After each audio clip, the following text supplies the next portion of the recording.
Anxiety attack versus panic attack.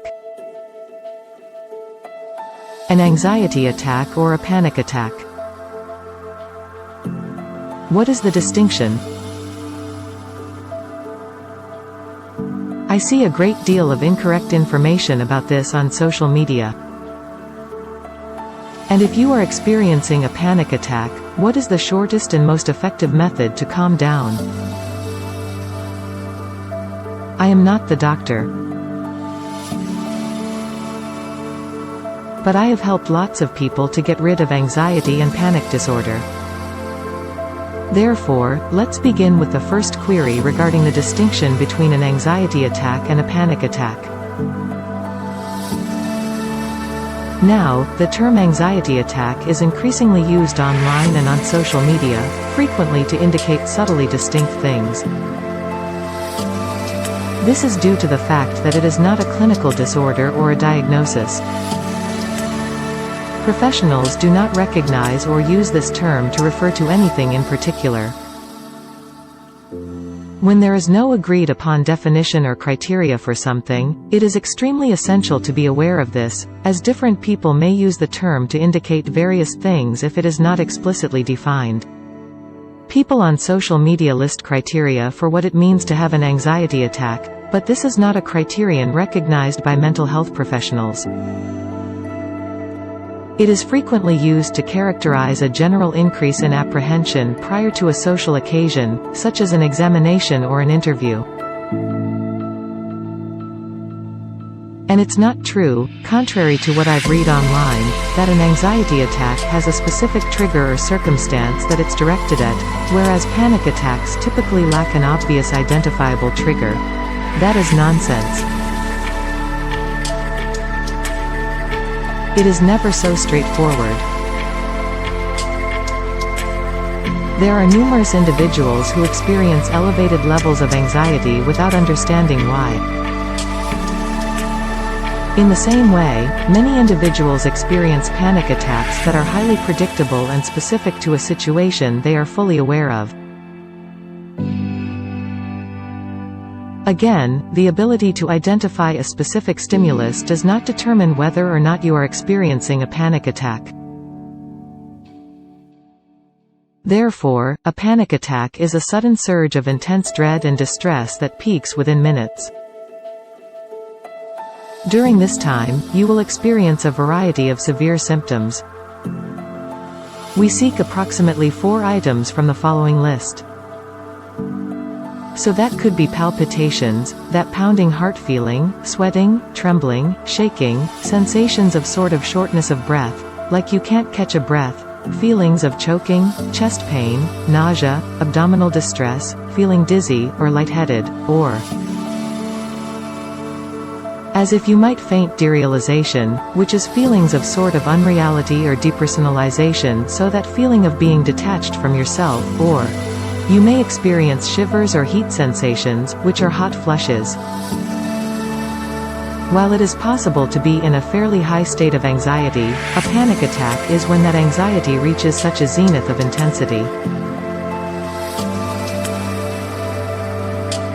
The symptoms are so severe, that you begin to fear that you are dying or that you are completely losing control. Therefore, experiencing a panic attack does not necessarily indicate a panic disorder. Numerous other conditions, such as trauma reactions, separation anxiety, OCD, and specific phobias, can cause panic attacks.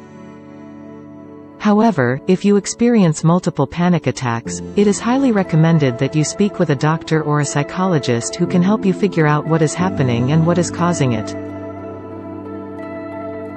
So, if you suffer from panic attacks, what can you do? I'm going to give you some of the best advice from therapy. Understanding how anxiety can escalate into a panic attack is now one of the most crucial pieces of advice when it comes to panic attacks. So, the cause of a panic attack could be something external, such as an event or a specific situation, such as a supermarket or a congested location, or it could be something internal, such as anxiety. This means that it could begin with a somatic sensation that resembles anxiety. An example would be if you drank potent coffee for breakfast and then experienced chest pains later that day. If you have previously struggled with anxiety, you may notice these palpitations and immediately conclude, "Oh no, I'm becoming anxious." This is truly awful. I am about to lose control. In either case, what you are perceiving is a threat. Whether it's how you feel or something around you that poses a threat. Then, you become apprehensive regarding the escalation of anxiety. Therefore, you are becoming hypervigilant for any additional anxiety symptoms. And when you do so, you become increasingly aware of them, which increases your anxiety.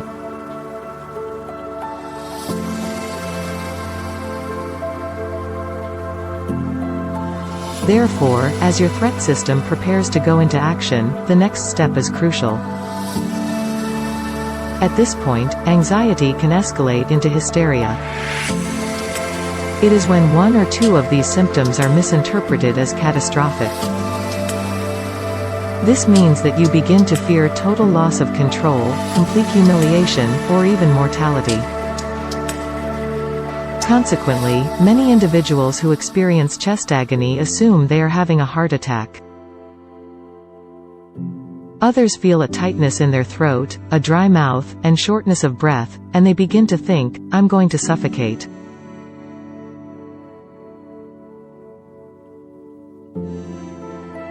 However, regardless of the specifics, if you're telling yourself that you're about to face death or total humiliation, your anxiety will take off and you'll have a panic attack.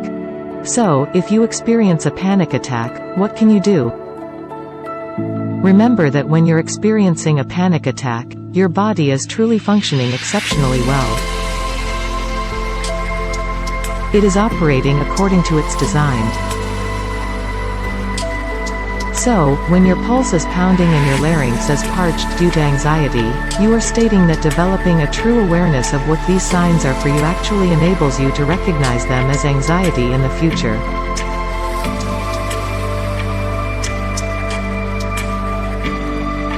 And if you recognize these symptoms as anxiety, you can break the cycle of misinterpreting them, which can lead to a panic attack.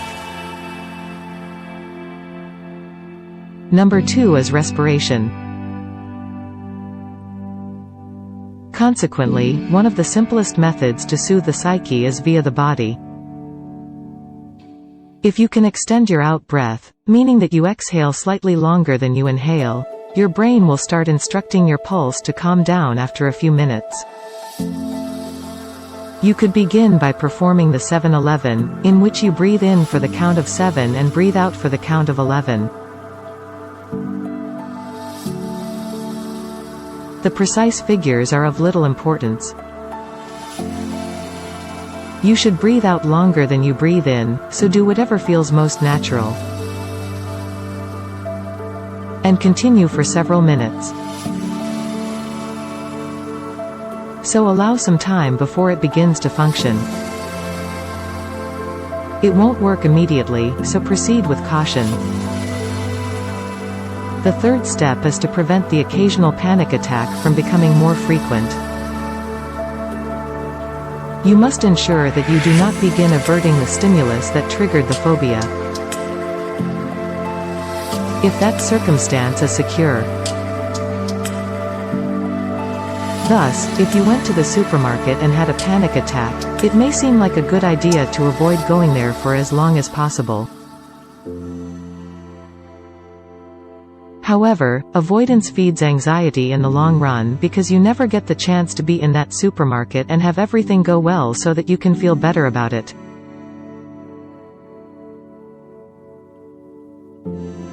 When you begin to avoid many things due to anxiety, your anxiety develops and you find yourself in a dreadful situation where you can't leave the house or engage in the activities that give your life meaning.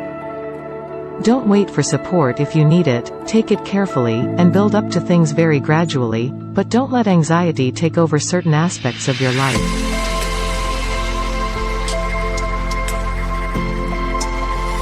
Trust yourself, it's just a feeling. I would love to learn more about your personal experiences with anxiety and what you find most helpful when feeling apprehensive. Therefore, we can converse in the comments, where you can also propose topics for future recordings. Thanks for watching. Don't forget to like and comment and click the subscribe button to receive future updates.